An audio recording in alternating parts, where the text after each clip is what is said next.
In today's episode, I'm going to talk about my most recent trip to Mendocino and some images I took with the Fuji X100T and why I love this camera after 6 years.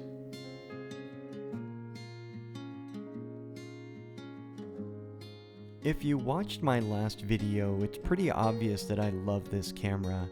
It's compact size, it's fixed lens, it's got an aperture dial on the lens, it has shutter speed dial and exposure compensation dial.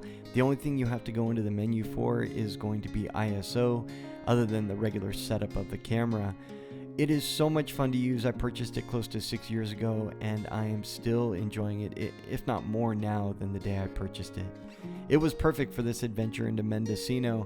I had this amazing place to stay with this gorgeous view of the Pacific Ocean. Went there by myself for 2 days, little escape, left the family behind, and it was a really nice reset. I hadn't traveled anywhere for about a year. Obviously, we're all kind of stuck at home, so this was a nice getaway. And then I just made images as I found them, as I wandered around Mendocino.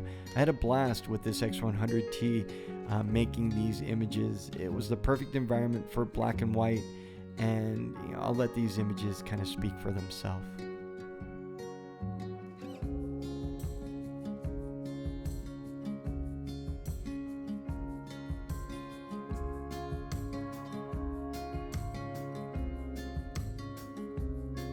I also did some nighttime photography, which I really don't do very much of. I had found a YouTube video that talked about settings for the X100, and I'll link to that video below, but it basically said put everything in auto except for the aperture, and then have that wide open and just go for it. And it was great advice. I think these images turned out really cool. I want to do more of this type of imagery, and hoping to get to San Francisco at night and do some shots like this.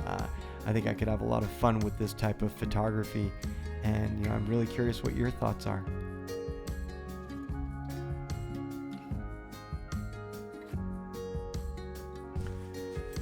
Well, thank you so much for sticking around till the end. I hope you've enjoyed this video as much as I enjoyed making images with that Fuji X100T.